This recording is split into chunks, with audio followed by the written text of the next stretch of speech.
Oh, well, they just went there.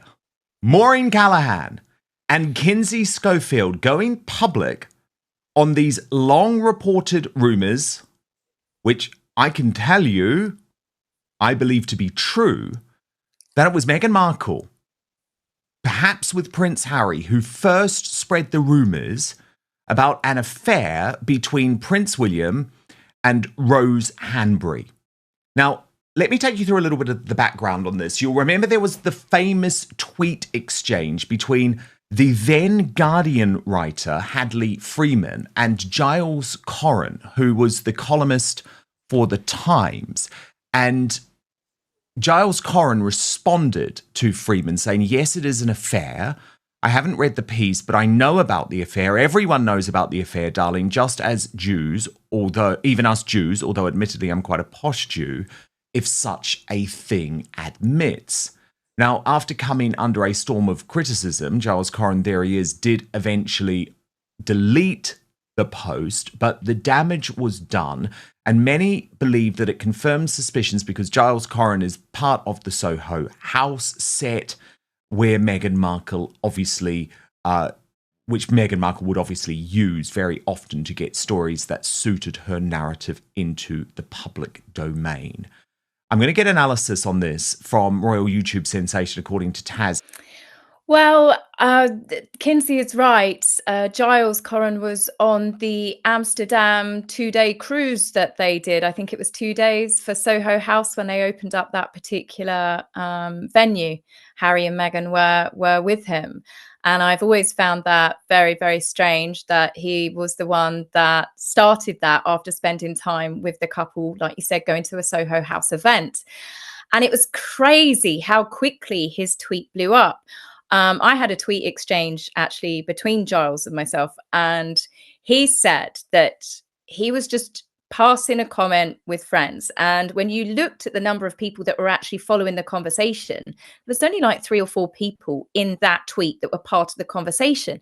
It's like somebody was waiting for that to be posted, for it to have then hit the mainstream, as it were. Meghan's Sussex squad were the ones that picked up on it, and then it went boom.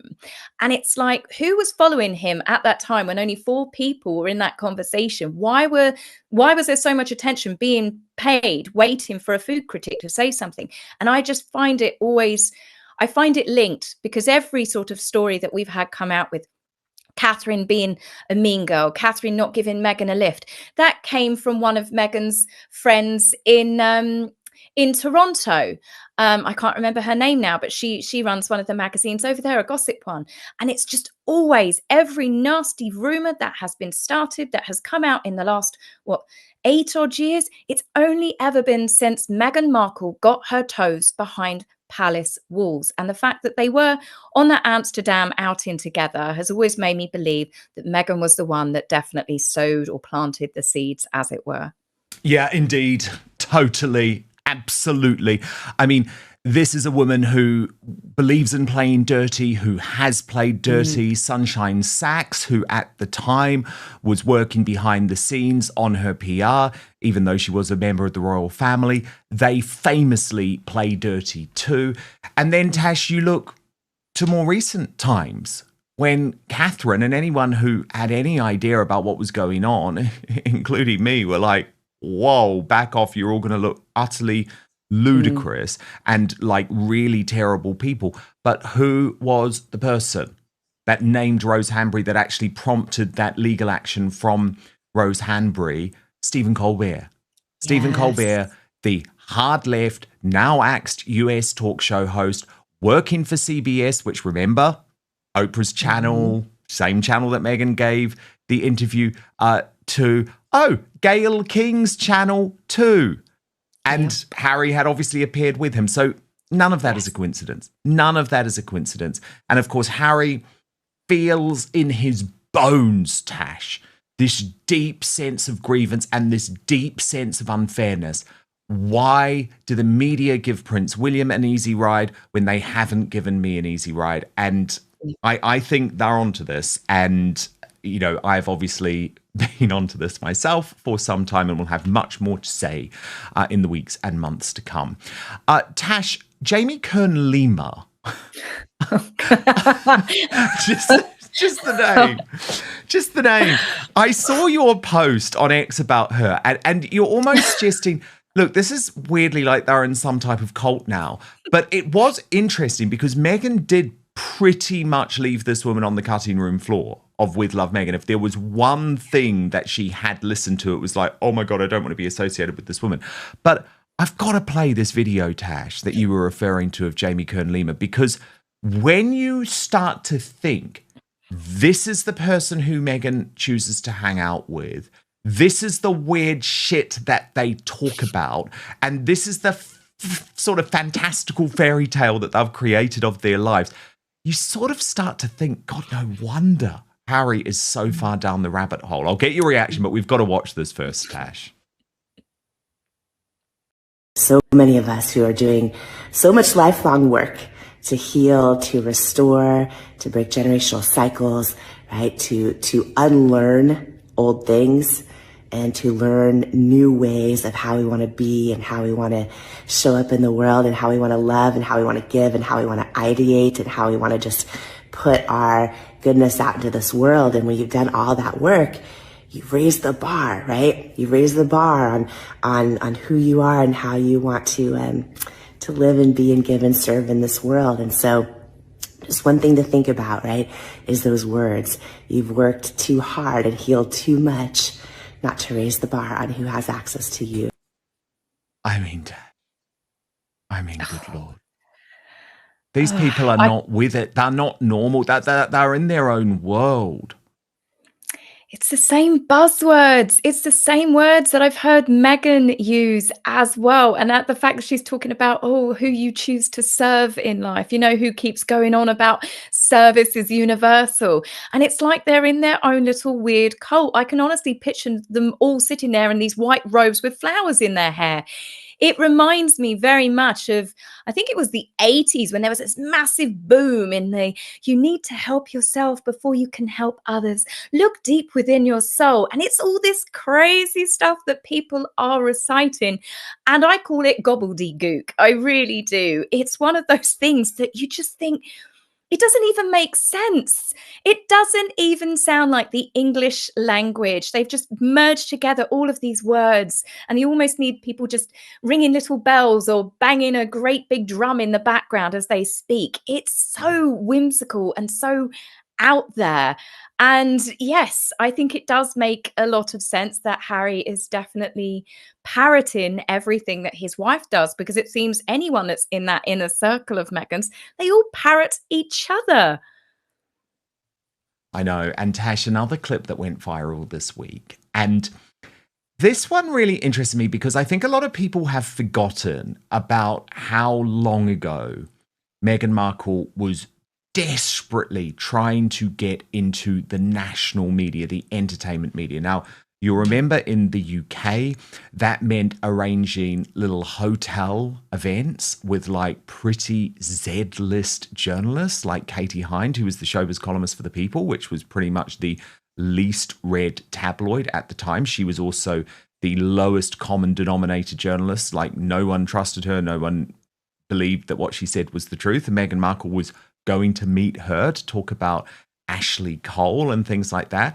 And I mean, Tash, I just think it was such a good reminder this week of the desperation and the type of woman that we were dealing with. And it sort of did link to With Love Meghan series 2, because I thought, I don't know if you agree, but the moment that she felt most uncomfortable was when the producers had clearly forced her to reminisce with Chrissy Teigen, bully girl Chrissy Teigen, about her time on Deal or No Deal, because she doesn't want people to be reminded of her desperation for fame and the lengths that she went to. So I thought it was a very nice reminder from Wendy Williams this week. Yeah, she is. Meghan has been a grifter for a very long time, as some people would call her, but her desperation to climb that pole for fame, and she got to the top. And I still cannot believe that a woman from Deal or No Deal married a prince of the United Kingdom, became the daughter-in-law, the granddaughter-in-law of Queen Elizabeth II, and she's lost it all. And now she's merching other people's clothes on Instagram. She's selling $9 jam jars and rosé wine. And yeah, she does still come across as the exact same person. Meghan is always going to be chasing fame or chasing money. But that was funny for the reminder, as you said, from Wendy Williams. I think she's spoken about her a couple of times, because she's brought that up a few times, I think, after Meghan fell out of favor as well, saying, you know, she was so desperate to try and get herself on TV. And she was at that point, she was already she'd already met Harry. She'd already met Harry. And I think that he wasn't willing to make her his girlfriend at that time. I believe that they had met each other on a number of occasions. But when it became official, obviously, Meghan had to drop all of that act. She didn't want the royal family to know that she was this desperately seeking fame. She was, in fact, revising her entire career, wasn't she? Her Wikipedia account changed. She was no longer a spokesmodel. She was no longer a supermodel. She was then an activist and someone campaigning for human rights. So Tash, I mean, it's also been a bad week for Harry. This has been completely overshadowed because there's been so much news, which is why I want to talk about it with you. But Niall Gardner, who's doing God's work from the Heritage Foundation perspective in terms of their determination to force Harry into releasing his immigration documents to try and prove that he lied about drug taking on his immigration documents, which would, of course, really question whether he should be allowed to stay in the US or not. He posted this week, Tash, over 1,000 papers on Prince Harry found at the US State Department. The pressure will grow in Washington for the release of Harry's immigration records. And Tash, this feels to me a little bit like the situation with Epstein. You know, at the end of the day, Trump has made it quite clear that he doesn't particularly want to go to war with Prince Harry because he knows that that will cause difficulties for King Charles and Prince William. So that's the reason why. It's down to his respect for Charles and William, nothing to do with any type of respect for Harry. However, Tash, I think given the pressure on the Trump administration over transparency when it comes to Jeffrey Epstein, I mean, we've seen over the course of the past few days the release of the Ghislaine Maxwell interview, for example. Surely this is an easy win for the Trump administration. Just release the documentation on Harry. Why on earth should it be protected? Yeah, exactly. I mean, they do need to be transparent on this, because this comes down to, did he lie? And I think majority of people think that Harry didn't tell the truth. He probably didn't even fill out his own passport paperwork himself anyway. Let's be realistic here. He probably had an assistant do it. But the point is that other people, other famous people, have had their visas revoked from them just by the admission of taking drugs. Nigella Lawson, she wasn't allowed back in, the famous chef. She wasn't allowed back into America. She since has reapplied, but she had to go through a lot of loopholes and drugs testing. Sadly, Liam Payne, who we lost not that long ago, he was stuck where he was because of his visa problems. He couldn't get into the USA because of the admission where he was going through a few issues and he'd taken drugs. So you've got to think, why are they still covering for Harry? So if he hasn't done anything wrong, then release the documents. But by hiding them, it makes it look like that there is still people in the government willing to cover for Harry. But if they're not willing to cover for other celebrities, why particularly him? It doesn't make it transparent for people, and it does anger. I know I've spoken to quite a lot of Americans. Why is it one rule for him and one rule for others? Indeed. And it shouldn't be. It really shouldn't be. But Tash, I think that's why Meghan Markle, who had the opportunity this week in the Bloomberg interview to go for Donald Trump, made it quite clear she wasn't going to do that. And I found that really telling. Yeah, she did. She bit her tongue for a change. I was quite surprised that she didn't come out with something Well, she knows snidey. the seriousness, I guess, of what the family is facing. And yeah, I mean, Yeah, Harry's already stuck his head above the parapet a couple of times, didn't he? When he didn't say President Trump's name, but when he was in that Invictus speech, and he's done a few little snide remarks about people in power and corruption and stuff. And maybe they've got to the point where Harry knows that if he and Meghan do keep sticking their head above the parapet, they may not like the attention that they get when when Donald Trump turns around and says, do you know what? Fine, we'll release the records, because then the government will need to act. They will need to kick him out of the country, and he will have to follow the exact same rules that other people do. I don't know if Emily was even maybe hinting, was that about Trump or was that about the royal family again? Meghan, is there anything that you would like to continue to say? It's the same nonsense that she comes out with, the same as she did with the Alison P. Davis. It's that whole thing of like, I've got lots to say until I say it. Part of the, what was it? Part of the unsung song is still part of the song, and all of that nonsense. You can tell that Meghan wants to say something, but I don't know. I think there's so much of that Bloomberg interview where she was obviously referencing the royal family. I still think there's undertones from threats from her that one day she will say something. She just chooses not to.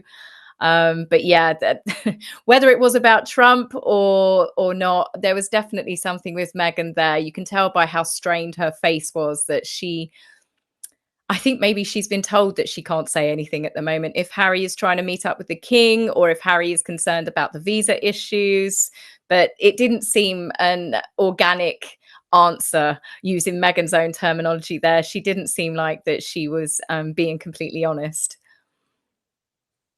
Tash, People magazine this week, and I mean, I think it's really telling, by the way, that they actually did this on the week of the release of With Love, Meghan Series 2, deciding to look into the life of Prince George. Let me take you through it, Tash. The cover: the boy who will be king, the most normal 12-year-old future monarch we've ever had.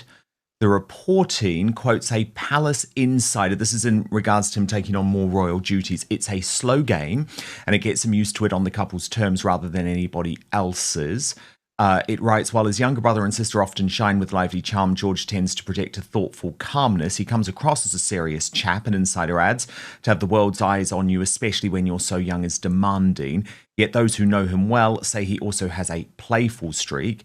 Indeed, times have changed. Charles was called Sir at school, while William went by his first name, and George is following suit. It's evolution, rightly so, notes the close insider. It reflects the modern vision William is defining for his son.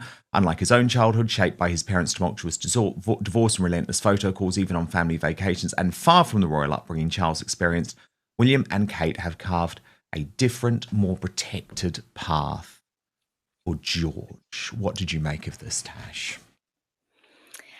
I think he's barely 12 years old, and I think a lot of speculation of what his personality like. I think a lot of that is going to be made up. He does come across with a similar temperament of Prince William of that age, which is quite normal for a child to have, like, characteristics and personality traits of their parents. I think that he is going to be even more protected by his mother and his father that even Prince William wasn't. And when I say protected, I don't necessarily mean sheltered. You can see that they're introducing him slowly to royal duties, but more importantly, they are allowing him and his sister and his younger brother to remain children for as long as possible. I think the way that Catherine and William are doing it, where they have separate outings with the children in the public eye as well. We saw Princess Charlotte looking incredibly grown up when she was meeting King Philippe of Spain at the Wimbledon finals. And I think there shouldn't be too much pressure on Prince George yet, whilst it's nice to see them on the front covers of magazines as a family. I think that we are not really going to see George's true personality comes out until he's a lot older. So I just hope the magazines do respect the boundaries, that this is a 12-year-old little boy that is, and he is a little boy, or a tween, as you call them now, that not to start piling on the pressures of what he is like, what he isn't like, things he's doing at school, because obviously it put a lot of unfair pressure on Prince William. And I can see that's why he is also more determined than ever to keep his children out of the spotlight as much as possible, whilst also still involving them with some things. For several years, rumors involving Prince William and Rose Hanbury have circulated online, despite never being confirmed. These stories have remained controversial and widely debated, largely fueled by social media and commentary rather than verified reporting. Now, a new narrative has emerged suggesting that Meghan Markle may have been involved in leaking or spreading this rumor. The claim is being presented in strong terms, implying intention and strategy behind the alleged leak. However, it is crucial to understand that this accusation is not supported by confirmed evidence. There has been no verified source linking Meghan Markle to the origin or spread of this rumor. Phrases like, "she leaked it," are designed to grab attention and create a sense of certainty. In reality, such claims often rely on speculation, anonymous sources, or assumptions rather than concrete proof. By combining an already controversial rumor with a new accusation, the story becomes more dramatic and engaging.